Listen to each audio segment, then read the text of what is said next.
Welcome back to DreamHarbour, traveler. Tonight, I would like to tell you a story called The Railway Caretaker Who Knew Every Morning Whistle.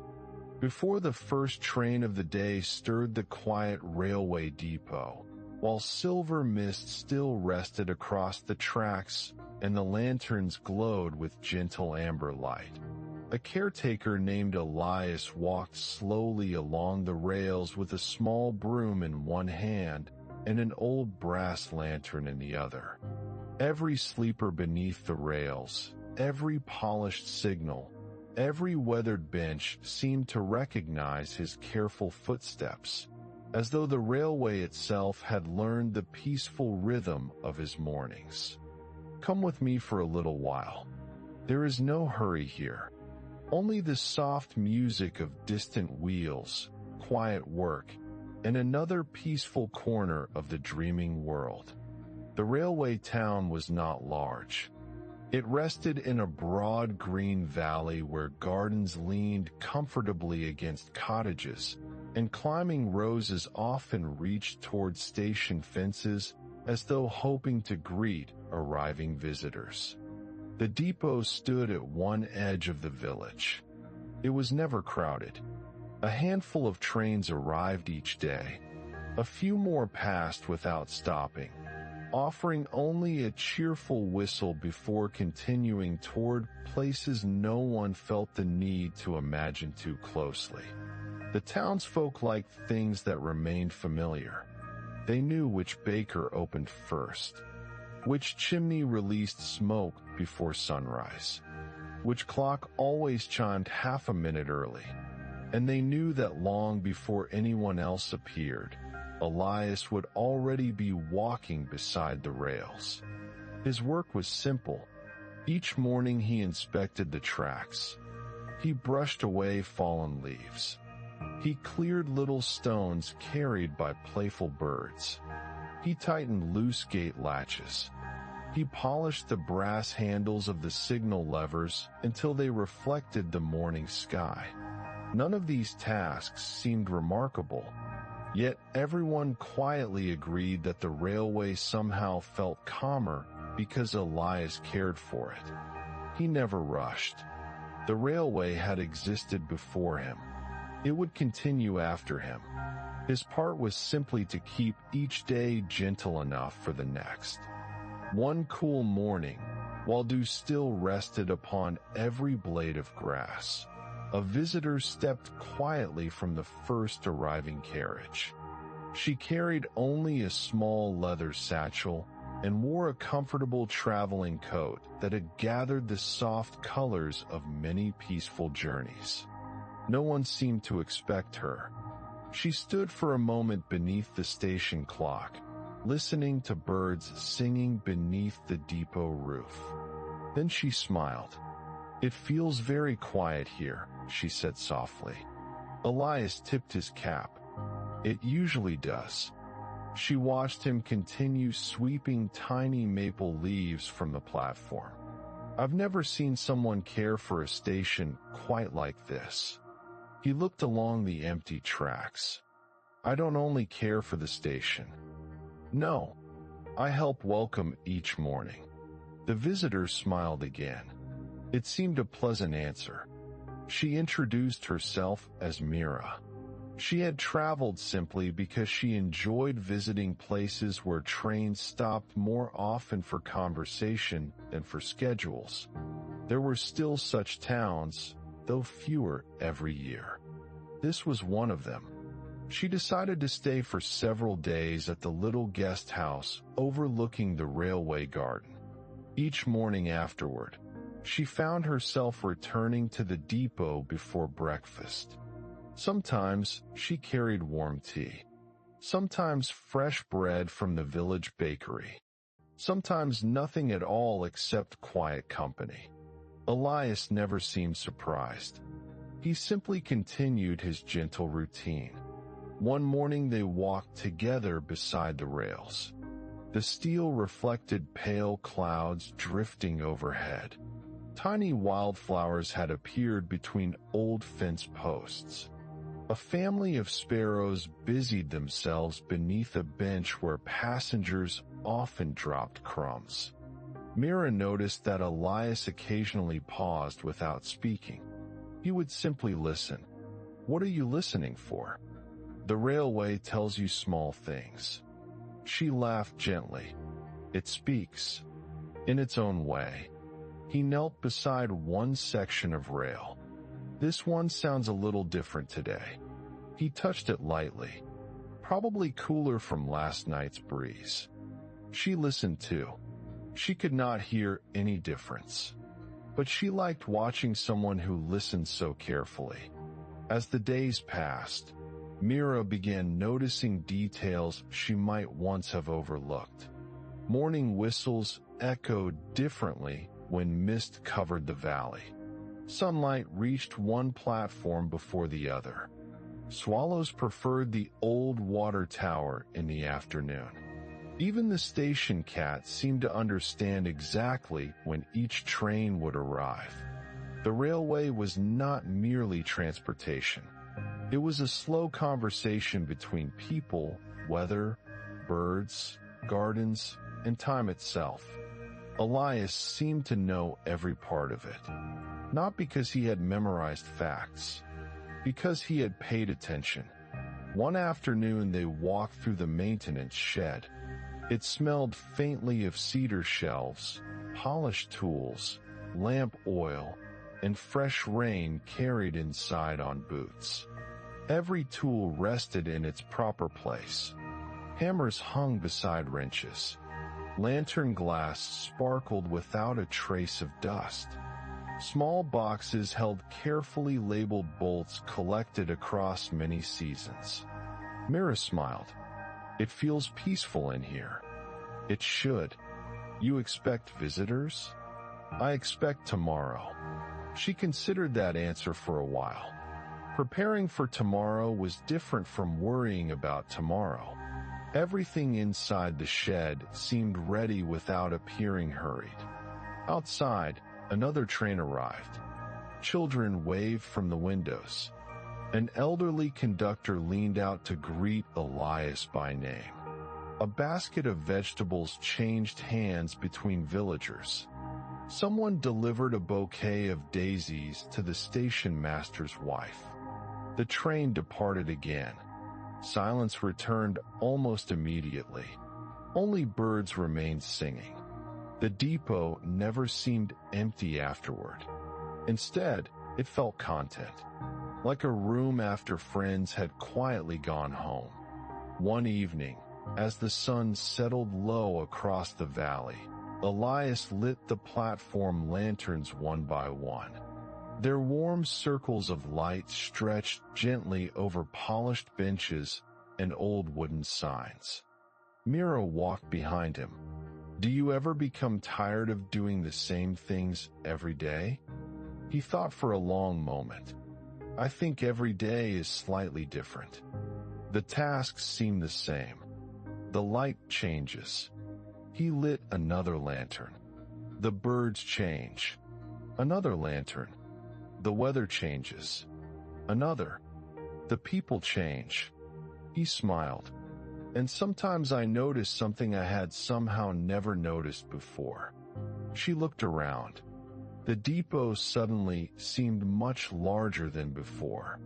Not in size, in possibility. Even familiar places held endless small discoveries when someone observed patiently enough. As weeks drifted softly onward, Mira found herself helping with tiny tasks.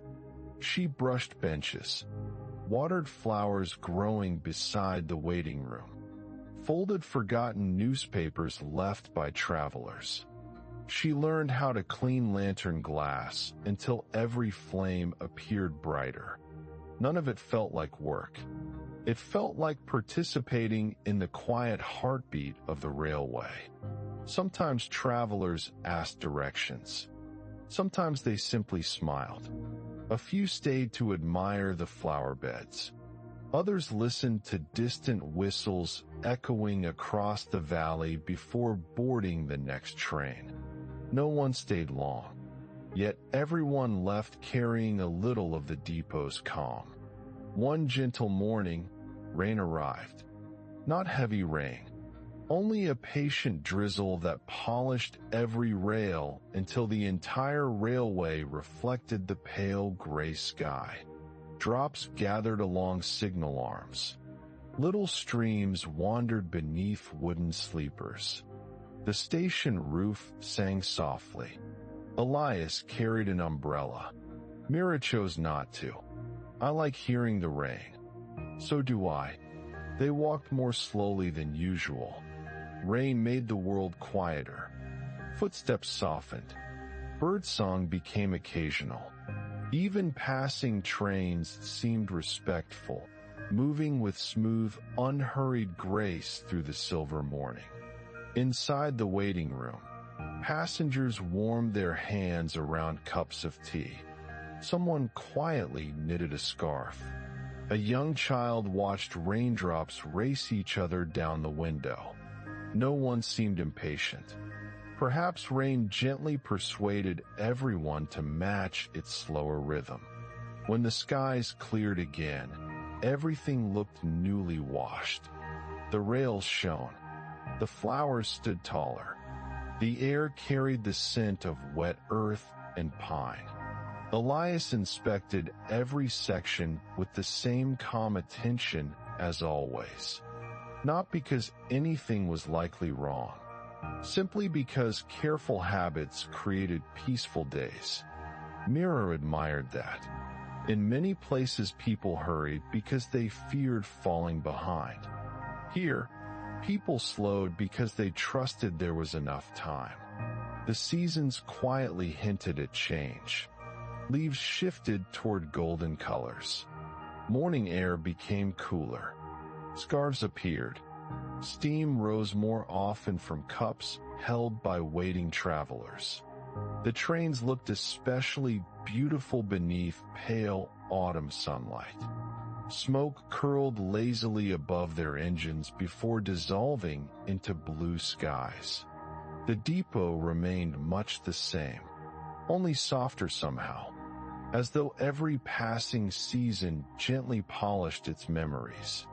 One evening, after the last train disappeared beyond distant hills, Elias and Mira sat together on the oldest bench beside Platform 1. They listened. Nothing arrived. Nothing departed. The rails slowly released the warmth gathered during daylight. Crickets began their evening songs. A breeze wandered through nearby birch trees. "It's strange," Mira whispered. "What is?" "I thought visiting a railway would make me think about traveling. And instead, it makes me think about staying." Elias nodded. Some places remind us that stillness can also be a destination. Neither spoke again for quite some time. There was nothing more that needed saying. The depot had become one of those rare places where silence always felt complete rather than empty. Days continued flowing together like gentle streams. Morning inspections, fresh flowers, polished lanterns, passing whistles, friendly waves, quiet evenings. Each day different, each day familiar. Mira eventually realized she no longer counted how many days she had remained. The calendar mattered less than the rhythm of the railway. Wake with the birds. Walk beside Elias. Watch the first train arrive. Share tea. Listen. Notice. Smile. Rest. Even the station clock seemed less interested in measuring time than accompanying it. One afternoon, a little boy asked Elias why he always polished the brass signal handles until they gleamed. "They still work when they're dusty." "They do. So why polish them?" Elias smiled. "Because someone will touch them tomorrow." The boy considered this carefully. Then he nodded with unexpected seriousness. Perhaps he understood. Perhaps he simply liked the answer. Either way, He spent the next few minutes helping wipe fingerprints from a nearby railing. The depot welcomed every small kindness. Years would pass. Visitors would come and go. Flowers would bloom and rest again. New engines would replace old ones. Fresh paint would brighten weathered fences. Children would grow taller. Yet the feeling of the place remained wonderfully constant. Not because nothing changed, because every change was received gently. As evenings settled more often than morning within our story, sounds became quieter. The whistles seemed farther away. The footsteps fewer. Lantern light warmer. Even conversations softened into simple greetings carried on cool air.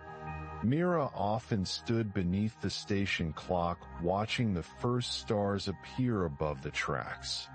The rails reflected those stars as thin silver ribbons stretching peacefully into darkness. No destination seemed urgent, only beautiful. Elias still carried his lantern each evening. Though electric lights glowed across the depot now, he liked the quiet company of its warm flame. It reminded him that one gentle light could always guide another. Sometimes they walked without speaking from one end of the platform to the other. Their shadows drifted beside them. The station cat followed for a while, then wandered off toward the flower beds. The breeze moved through tall grasses beyond the tracks. Everything breathed slowly. Everything rested where it belonged. Eventually, even the trains seemed to sleep. The rails cooled beneath moonlight. Signals stood quietly against the stars. Benches waited patiently for another morning. The depot itself appeared content, simply existing beneath the peaceful night. And now, traveler, our own footsteps begin turning gently homeward, beyond the quiet railway town, beyond the lanterns glowing beside the platforms, beyond the polished rails that carried so many peaceful mornings. The familiar waters of DreamHarbour begin to shimmer once more. Its harbor lights are waiting, just as they always are. The tide moves with its calm and faithful rhythm. I have remained here while telling this story, as I always do. Every traveler eventually finds their way back. Some remember every detail. Others remember only the feeling. That is enough. DreamHarbour remembers you even when morning does not. Perhaps somewhere, in a quiet corner of tomorrow's thoughts, you may hear the gentle whistle of a distant train. Perhaps you will remember polished rails catching early sunlight, a lantern glowing beside an old platform, a caretaker who welcomed each morning with patient hands, and a visitor who discovered that staying still could be its own kind of journey. Now the railway grows very quiet. The village sleeps. The depot rests beneath soft stars. The lanterns glow without asking anything of the night. The breeze wanders gently along empty tracks. Nothing needs to arrive. Nothing needs to depart. Only the tide continues its peaceful breathing beside DreamHarbour. And I will keep the harbor light burning until you return. Good night, traveler. Sleep well. I will be here when the next quiet story is ready.